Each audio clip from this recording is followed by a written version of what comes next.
नमस्कार, मी भाऊ तोरसेकर. तुम्ही बघत आहात प्रतिपक्ष. मित्रांनो, आजचा विषय किंवा त्याचं शीर्षक असं आहे की रावसाहेब दानवे हे शेषनाग आहेत का. आता हा विषय आला कुठून, तर ज्या वेळेला दानवे यांनी कुठेतरी असं विधान केलं की आणखीन 2 महिन्यामध्ये महाराष्ट्रातलं महाविकास आघाडी सरकार कोसळणार. मला गंमत वाटली की जर भाजपचे प्रदेशाध्यक्ष चंद्रकांतदादा पाटील आणि विधानसभेतले विरोधी नेते देवेंद्र फडणवीस हे प्रत्येक ठिकाणी विचारल्यानंतर आम्ही हे सरकार पाडणार नाही याची छाती ठोकपणे गॅरंटी देत असतात, त्याच बाबतीत दानवे या केंद्रीय मंत्र्याने, भाजपच्या नेत्याने असं विधान कशाला करावं. अर्थात स्वतः दानवे हे सुद्धा यापूर्वी भाजपचे महाराष्ट्रातील प्रदेशाध्यक्ष होते पक्षाचे, आणि त्याही काळात त्यांनी अनेक विचित्र विधानं केली आणि त्यातून हलकल्लोळ माजलेला आहे. त्यांना अशी विधानं करायची सवयच आहे. पण मला एक कळत नाही की आजपर्यंत भाजपमध्ये इतक्या वरच्या पातळी पर्यंत पोहोचलेला हा नेता, हा भाजप किती समजून घेऊ शकलाय. अगदी आपण असं म्हणू की खरोखरच भाजप हे सरकार पाडायचा प्रयत्न करते. देवेंद्र फडणवीस किंवा चंद्रकांतदादा पाटील खोटं बोलते. काहीतरी भाजपची कारस्थानं चालू आहे हे गृहीत धरू, आणि चुकून का होईना ती आतली गोष्ट रावसाहेब दानवे हे बाहेर बोलून गेले असं म्हणायचं असेल तर मग गंमत याची वाटते की असं सांगून कधी सरकार पाडलं गेलंय का.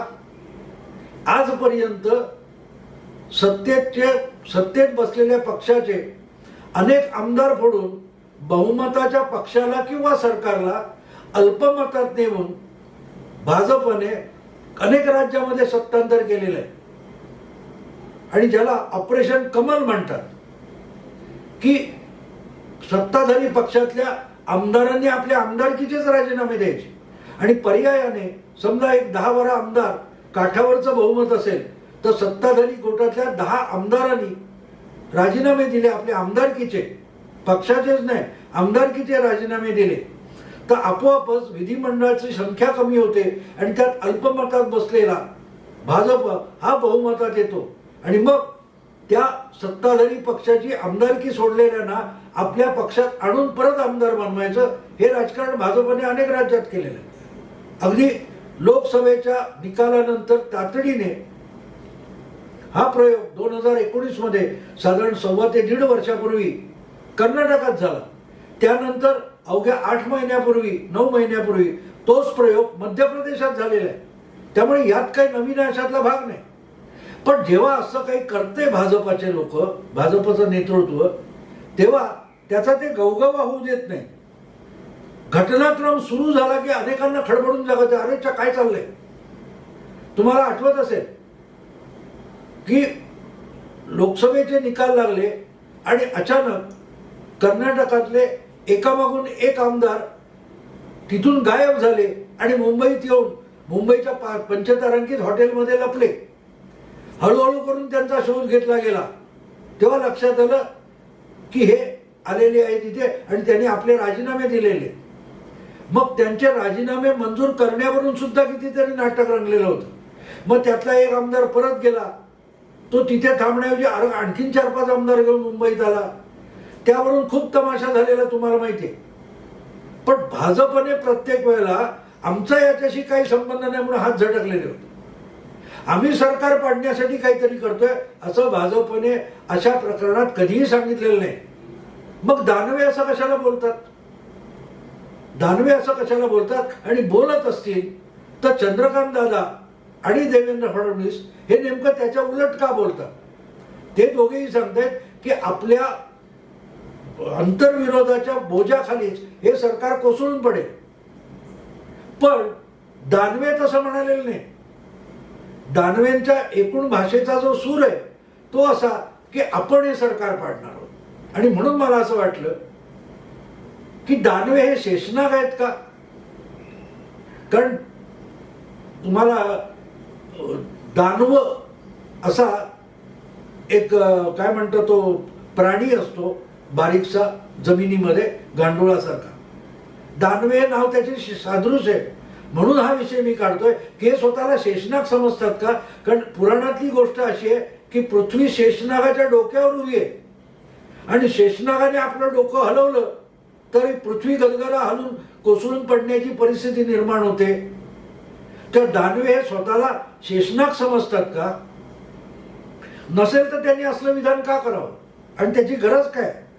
पहिली गोष्ट म्हणजे तुमच्याच पक्षातले ज्येष्ठ नेते आणि अगदी 5-6 वर्षापूर्वी मुख्यमंत्री पदाच्या शर्यतीत असलेले गडकरी किंवा मुंडे महाजन यांच्या खांद्याला खांदा लावून ज्यांनी ज्येष्ठ म्हणून काम केलेलं आहे पक्षामध्ये, तेच एक काही महिनाभरापूर्वी काही आठवड्यापूर्वी राष्ट्रवादीत निघून गेलेले. आणि मी बोलतोय त्या दिवशी जयसिंग गायकवाड हे तुमचे माजी खासदार भाजपतून राष्ट्रवादीत गेलेले. अनेक भाजपचे नेते हे भाजप सोडून महाराष्ट्रातले अन्य सत्ताधारी गोटात जात आहेत. अशा वेळेला दानवे जी ही भाषा बोलतात ती कसल्या आधारावर बोलतात असा प्रश्न पडतो की आपलं उगाच गंमत वाटली म्हणून बोलून टाकायचं, जाता जाता एक टाइमपास म्हणून बोलायचं. मला या गोष्टीचा अर्थ कळत नाही. बरं, हे कोणी उडाण टपून केंद्रीय मंत्री आहात तुम्ही की त्यांना रामदास आठवले व्हायची घाई झालेली आहे की रामदास आठवले आपल्या विधानातून आणि कवितेतून हास्य कल्लोळ माजवायचा प्रयत्न करतात. दानवे यांना ती सुरसुरी आली का की आपल्याला हेडलाईन मिळावी, आपल्यावरून चर्चा व्हावी यासाठी काही बेताल विधानं करायची का? आणि करायची असतील तर करा, हरकत नाही. पण ज्या विषयावर तुम्ही बोलताय भाजपची ख्याती तुम्हाला माहिती आहे का? भाजप अशा प्रकारे जाहीर करून कुठलंही सरकार पाडत नाही. उलट हा सगळा समोरच्या पक्षांचा अंतर्गत मामला आहे. त्यांनी आपली बाजू सांभाळावी, आपलं बहुमत सांभाळावं असा विश्वामित्री पवित्रा भाजप नेहमी घेत आलेला आहे. मग तो मध्य प्रदेश असो किंवा कर्नाटक असो, आपण ती सगळं रमलेलं नाट्य बघितलेलं आहे. जर दानवे यांना एवढी साधी गोष्ट कर्नाटक किंवा मध्य प्रदेशच्या राजकारणातून समजलेली नसेल तर मग प्रश्न पडतो की हे भाजपामध्ये इतकं ज्येष्ठ पदापर्यंत पोहोचले कसे? अगदी तुम्हाला या लॉकडाऊनच्या काळातली गोष्ट आठवत असेल. राजस्थानमध्ये उपमुख्यमंत्री सचिन पायलट एक दिवस उठले आणि आपल्या 10-15 आमदारांसह हरियाणात जाऊन दडी मारून बसले आणि मग राजस्थानमध्ये काँग्रेसचं सरकार डळमळू लागलं होतं. किती तारांबळ झाली तुम्ही बघितलेली आहे. पण त्याही काळामध्ये पुरेसे आमदार संख्या काँग्रेसची खाली जात नाहीये हे दिसल्यामुळे भाजपने प्रत्येक वेळेला हात झटकले. आमचा याच्याशी काही संबंध नाही. सचिन पायलट यांना फोडण्यात किंवा त्यांच्या गटातल्या आमदारांना बाजूला करण्यात आमचा काहीही हात नाही हे भाजपचे नेते ठामपणे सांगत होते. का? त्यांच्याकडे कोणी भाजपचा राजस्थान भाजपामध्ये कोणी दानवे नाहीये? हे सरकार पडणार, आता बघा कसं पडणार असं का कोण बोलला नाही? दिसत होतं. आणि जी काँग्रेसची तारांबळ उडालेली होती, अगदी प्रियंका गांधी, राहुल गांधी यांच्यापासून कपिल सिब्बल कोर्टात धावले होते. अगदी राजस्थान विधानसभेचे सभापती CP जोशी हे सुद्धा कोर्टात धावले होते. कोणी हायकोर्टात धावला होता, आठवतं तुम्हाला? पण चुकून तरी कोणा भाजप नेत्याने आम्ही आता राजस्थानचं सरकार पाडणार किंवा राजस्थानचं सरकार पडणार असा बोलला होता का? नसेल बोलला तर मग भाजपची रणनीती ही परिस्थिती कडेलोटावर जाईपर्यंत मौन राखण्याची असते हेच सिद्ध होतं. आणि ती रणनीती जर दानवेंना कळली नसेल तर निदान अशा लोकांनी आपलं तोंड बंद ठेवावं, आपलं तोंड बंद ठेवावं. हे मी भाजपच्या हितासाठी म्हणून सांगतोय. कारण ज्या वेळेला असे नेते जास्त बोलबच्चनगिरी करतात किंवा तोंड पाटीलकी करतात तेव्हा त्यांचा पक्ष गोत्यात येत असतो, त्यांचा पक्ष गोत्यात येत असतो. शिवसेना काँग्रेस आणि राष्ट्रवादी याच्या नेत्यांची इतकी तोंडपाटीलकी चालू आहे की त्यामुळे त्यांचं सरकार गोत्यात येणार हे देवेंद्र फडणवीस किंवा चंद्रकांतदादा पाटील हे ओळखू नये आणि त्यांच्यापेक्षाही अमित शहा आणि नरेंद्र मोदी ओळखू नये म्हणून ते याविषयी कुठलीही हालचाल करायला तयार नाही आहे.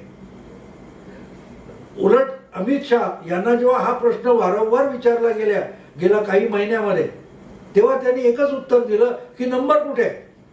नंबर जर 3 पक्षांच्या बेरजेकडे असेल तर आम्ही ह्या सरकारला धक्का लावू शकत नाही. अमित शहांसारखा अत्यंत धूर्त माणूस जो आज 6 महिन्यानंतर व्हायच्या बंगालच्या निवडणुकांपूर्वी बंगालमध्ये आपण 2/3 बहुमत मिळवू असं म्हणतो, तोच नेता महाराष्ट्रामध्ये सत्ता पालट होईल असं चुकून बोलत नाहीये. उलट हे सरकार त्यांच्याकडे असलेल्या आमदारांच्या बहुसंख्येमुळे चांगलं ठाम आहे आणि आम्ही ते पाडू शकत नाही असं खुद्द अमित शहा सांगतात, ज्यांना भाजपचा चाणक्य मानलं जातं. पण दानवेंना अमित शहा माहिती नाहीत का? आणि माहिती असतील तरी असली खोलचट विधानं दानवे कशाला करतात? आणि या बाबतीत दानवेंची ख्याती जुनी आहे. मला म्हणायचे की दानवे साहेब, आधी आपल्या घरात काही समस्या आहेत त्या सोडवा. तुमचे जावई आहेत, त्यांनी अनेक जाहीर पातळीवर नको ती विधानं केली, त्याला जरा जाहीरपणे उत्तर द्या किंवा निदान तो घरातला मामला आहे तो घरातल्या घरात मिटवण्यासाठी तरी काहीतरी करा. हे सरकार जे आहे ना ते चालवायला शरद पवार बसलेत, उद्धव ठाकरे बसलेत, काँग्रेसचे अनेक नेते बसलेत आणि ते पाडायचं असेल तर पाडण्यासाठी सुद्धा देवेंद्र फडणवीस, चंद्रकांत पाटील आहेत, दिल्लीत अमित शहा आहेत. दानवे यांना कोणी त्याचं टेंडर किंवा ठेका दिलेला नाही. तर बेताल विधानं करू नये, त्याचा तुमच्याच राजकीय भवितव्यावर परिणाम होऊ शकतो. ज्या वेळेला तुम्हाला एक अधिकार पद मिळतं तेव्हा त्या अधिकार पदावर आरूढ झाल्यानंतर तुमची जबाबदारी वाढत असते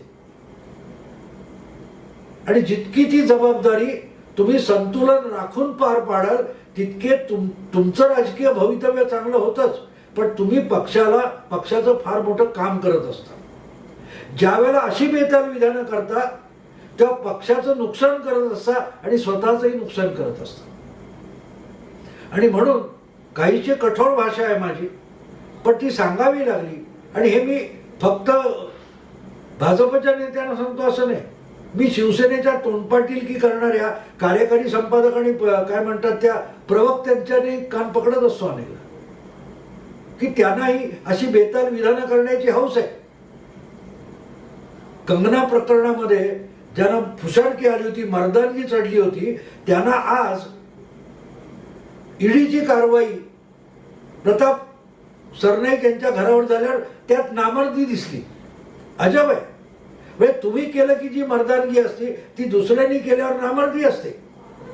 तेव्हा ती बेताल विधानं शिवसेनेच्या प्रवक्त्याने केले तरीही त्यांना 4 शब्द मी ऐकवतो.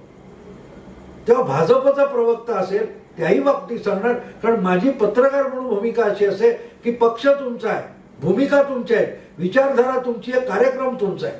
निदान त्याच्याशी प्रामाणिक राहा. आपल्या पक्षाचं नुकसान होईल असा आगाऊपणा कोणीही करू नये. आणि करत असेल तर त्याचा कान पकडून त्याला त्याच्या आणि पक्षाच्या हितासाठी सावध करणं ही पत्रकाराची जबाबदारी असते. पत्रकार हा या बाजूचा आणि त्या बाजूचा असून चालत नाही, त्याची वैयक्तिक आवड निवड कुठची असेल. पण शिवसेनेचा प्रवक्ता शिवसेनेला गोत्यात घालत असेल तर त्याविषयी त्याचा कान पकडून 4 शब्द त्याला ऐकवणं अगत्याचं असतं. एनसीपीचंही तेच आहे, काँग्रेसचंही तेच आहे आणि भाजप सुद्धा तेच आहे. त्यामुळे दानवे यांचा जो काय म्हणतात ना उथळपणा चालू आहे तो भाजपसाठी हानिकारक आहेच, पण खुद्द त्यांच्यासाठी सुद्धा हानिकारक आहे.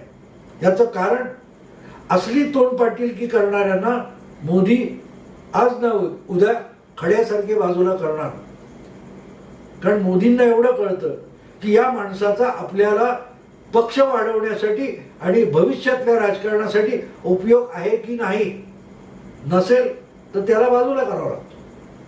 आणि मोदी करतात, अमित शहा करतात, हे विसरू नका, विसरू नका.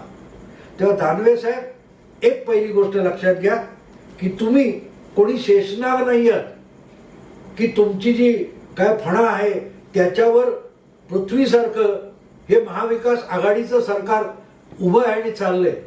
ते सरकार आपल्या बहुमतावर चाललंय आणि त्यांच्यातले आंतरविरोध जे आहेत किंवा त्यांच्यातले जे विरोधाभास आहेत ते जितके चव्हाट्यावर येतील तेव्हा ते आपल्या वजनाने किंवा आपसातल्या आंतरविरोधाने कोसळून पडणार आहेत.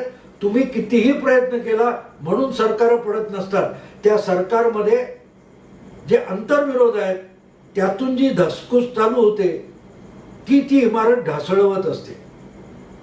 हा एक आहे की अशी जेव्हा इमारत ढासळायला आलेली असते, कमकुवत झालेली असते, त्याला धक्का देऊनही पाडता येतं.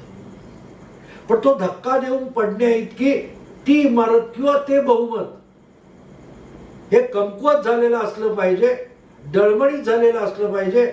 आज तरी ते बहुमत डळमळीत झालेलं दिसत नाही आणि म्हणून देवेंद्र फडणवीस, अमित शहा किंवा चंद्रकांतदादा पाटील यासारखे नेते अतिशय सावध भूमिका घेऊन आम्ही हे सरकार पाडणार नाही असं म्हणतात. याचा अर्थ त्यांना हे सरकार पाडायचंच असतं. पण जसं ते म्हणतात ना, धरणामध्ये कुठेतरी एक त्या एवढ्या जाड मातीच्या किंवा याच्या भिंतीला चिरा पडतो, चीर पडते आणि त्यातून पाणी पाझरायला लागतं. ते जर वेळेवर बुजवलं तर ठीक असतं, नाहीतर त्यातून गळणारं पाणीच तो छेद भगदाड करत नेतो आणि धरण फुटतं. मुद्दा असा आहे मित्रांनो की दानवे सारखे लोक बोलल्यामुळे सरकार पडत नसतात. त्या सरकारमध्ये अंतर्गत टकराव निर्माण व्हावे लागतात, बेबनाव निर्माण व्हावे लागतात आणि ते झाले तर त्यांचा विरोधक त्याचा फायदा उठवू शकतो. दानवे यांच्यासारख्या गमजा करणारे सरकार पाडू शकत नाहीत. आणि तितकीच एक गोष्ट दुसरी लक्षात घेतली पाहिजे की महाविकास आघाडीमधले जे तोंडपाटीलकी करणारे गमजा करतात आणि वल्गना करतात त्यामुळे ते सरकार भक्कमपणे 5 वर्ष चालण्याची आणि टिकण्याची शक्यता नसते. उलट असल्यास वाचाळतेने अनेक लोक दुखावले जातात आणि त्याचा फायदा विरोधकांना मिळत असतो.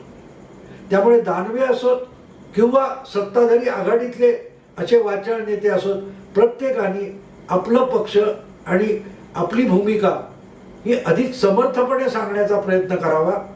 त्याचा पोरकटपणा करू नये, पोरखेळ करू नये. कारण तसं केलं तर मग ते स्वतःचं नुकसान करून घेतात, पक्षाचं नुकसान करून घेतात आणि ते सत्तेत असतील तर त्या सत्तेला असेच लोक सुरुंग लावतात. मित्रांनो, हा व्हिडिओ तुम्हाला आवडला तर मित्र परिचितांना फॉरवर्ड करा. प्रतिपक्ष बातमीचे वेगवेगळे पदर उलगडून सांगतो त्याला अधिकाधिक सबस्क्राईब करा. नमस्कार.